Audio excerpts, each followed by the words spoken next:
There's a feeling you know intimately. It lives in your shoulders, right at the base of your neck. It's a tension, a constant, low-grade clenching you might not even notice until someone points it out. It's the feeling of being braced. Braced for the next email, the next difficult conversation, the next piece of bad news. It's the posture built of a life spent waiting for an impact that never quite seems to land, yet is always just about to. You wake up with it. You carry it through your day like a heavy coat you can't take off, even indoors. It's the quiet hum of anxiety that has become the background music to your life. We have been taught to call this feeling strength. We've been told that this readiness, this hardness, is what it means to be resilient, to be an adult, to be a survivor in a world that seems to demand it.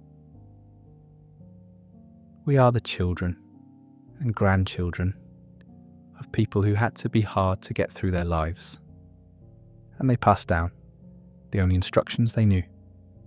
Build walls, thicken your skin, don't let them see you cry, don't show your weakness.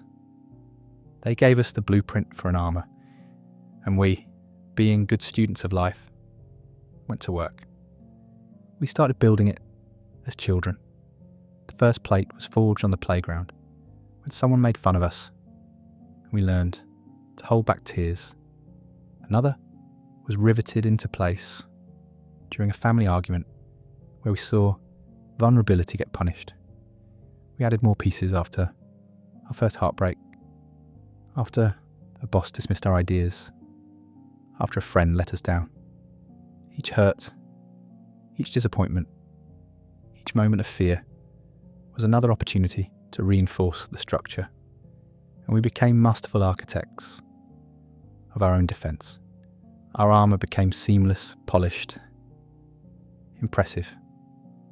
From the outside, it looks like you have it all together. You're capable, you're strong, you're the one people rely on, because you don't crack, you handle things. This was all based on a fundamental rule we were taught about the architecture of reality, that hardness equals safety, and softness equals danger, that to be open is to be foolish, to be sensitive is to be a target. This rule was written into the very fabric of our upbringing, our schools, our workplaces. Be a rock, be an island, don't depend on anyone. The message was clear. The world is a battlefield, and you must show up wearing the heaviest protection you can possibly build. It was presented as the only way to navigate the world without being destroyed by it. So we listened, we obeyed, we built, we perfected our performance of being unbreakable. But here is the great unspoken paradox that whispers to you in the middle of the night. If this armour is our strength, why does it feel so incredibly heavy? If it's meant to protect us, why do we feel more isolated and afraid than ever?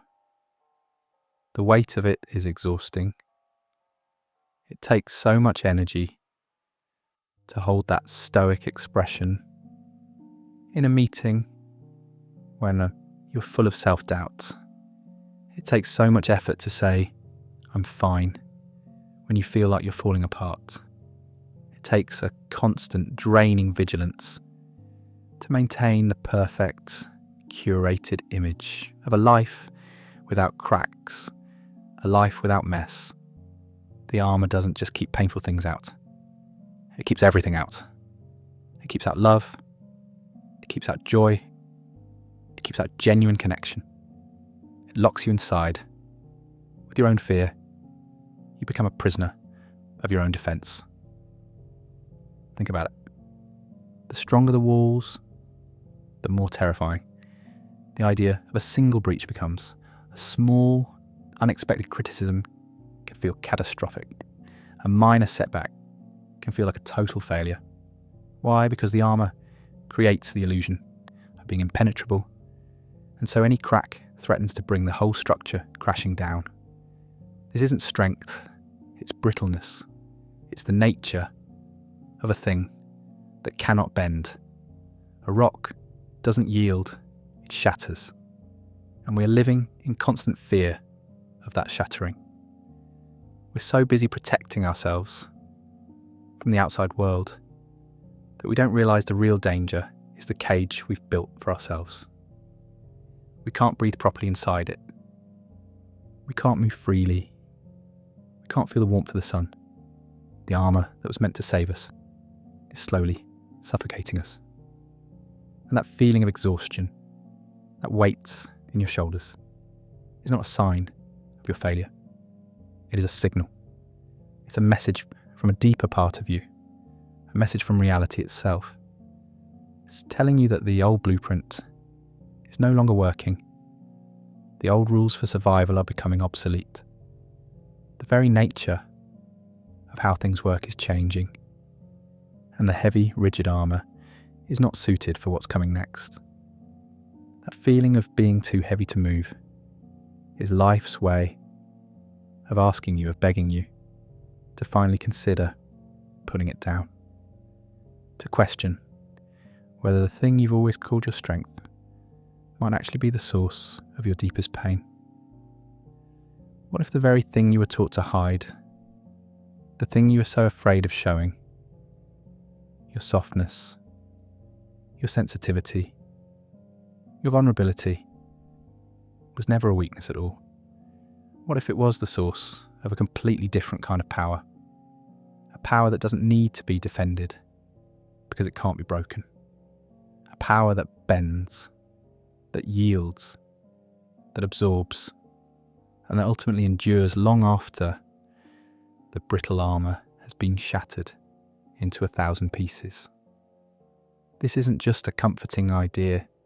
It points to a different way the world can work, a different set of rules you can choose to live by. It starts with questioning the weight.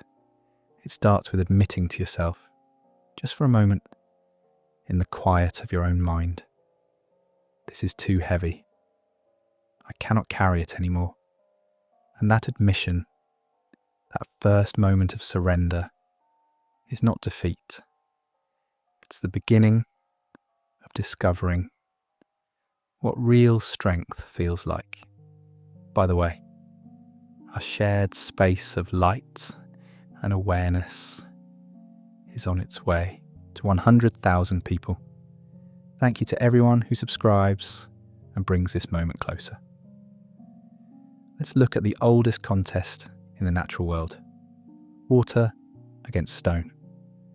For centuries, we have been taught to admire the stone, to be the rock, unmoving, solid, resistant.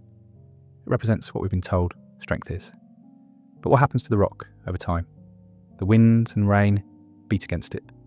Pressure builds, and eventually, inevitably, it cracks, it shatters, it turns to dust. It resists and is broken by its resistance. Now, think about water. Water is the essence of softness. It has no fixed shape. It yields to any obstacle. You could put your hand straight through it. It never resists with force. And yet it is the most powerful and persistent force on the planet. Water carves canyons through solid rock, not with aggression, but with persistence. It flows around the thing it cannot move. It absorbs heat and pressure. It wears down the mightiest mountains over millennia, not by fighting them, but by yielding, by embracing, by flowing. This is the new blueprint for strength that reality is showing us. The old way of the rock, of brittle, rigid defence, is failing. The future belongs to the way of water. So what does this mean for you in your life?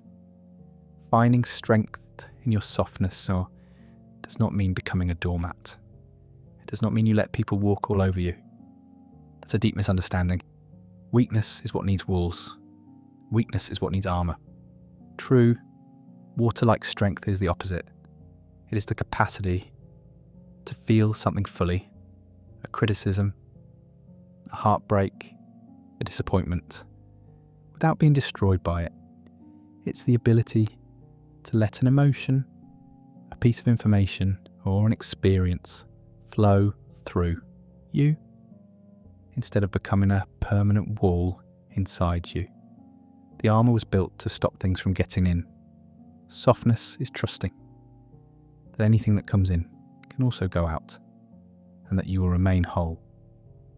It's the presence of a deep, unshakable core that is so resilient, it doesn't need a wall around it.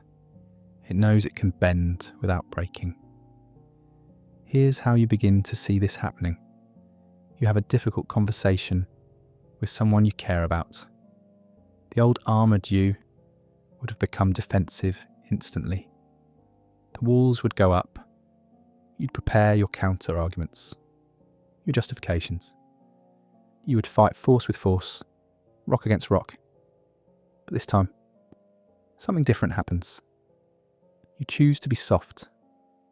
You choose to listen. You let their words, even the painful ones, land. You feel the sting of it. You feel the sadness or the anger rise in your chest. But you don't react from that place. You just watch it. You feel it. You breathe. And you find you can hold that space. You can absorb the impact without shattering. You can respond with "I hear you" instead of "you're wrong." This is an act of immense power. It dissolves conflict where armour would have escalated it. It creates connection where armour would have created distance. Or consider a setback at work. You get passed over for a project you wanted. The old pattern would be to either pretend it didn't matter, creating a thick layer of cynical armour, or to internalise it as proof of your worthlessness, causing a deep crack in your foundation. The way of softness is different. You allow yourself to feel the disappointment. You go home and you don't distract yourself by scrolling on your phone or binging a show. You just sit with the feeling. It stings. It's uncomfortable. But you stay with it. You let the wave of sadness wash over you and then recede. And in the quiet space it leaves behind, you find clarity. You realise the disappointment is just an experience, not an identity. It doesn't define you. It's just information. You learn from it and you move on, not broken, but wiser. You have transformed poison into medicine simply by being willing to feel it. The transformation begins in these small moments of recognition. It's not a lightning strike, it's a quiet dawning. It's the first time you notice you can bend without breaking. You absorb a painful memory, a difficult truth, or an unexpected change. And you remain whole. You are still here. The feeling passed. The world didn't end. And in that moment, you discover the most profound secret. Your strength was never, ever in the armour. It was in the soft, feeling, living thing the armour was designed to hide. The armour was a cage you built because you were terrified of the immense power of your own heart, of your own capacity to feel. You were afraid it would overwhelm you. But the truth is, your capacity to feel is your capacity to navigate reality. It's your internal guidance system. It's your superpower. Dropping the armour is an act of courage. It means choosing to feel again. But every time you do it, every time you choose the soft response over the hard one, you reclaim a piece of yourself. You become more flexible, more resilient, more alive. You begin to move through the world like water, not rock. You stop wasting all your energy holding up a heavy, brittle defense, and you start using that energy to create, to connect, and to heal. You find that true safety doesn't come from blocking life out, but from having the deep, quiet confidence that you can handle whatever comes your way. If this video changed something in you, write in the comments, "My softness is my strength." Write it as your promise. Nobody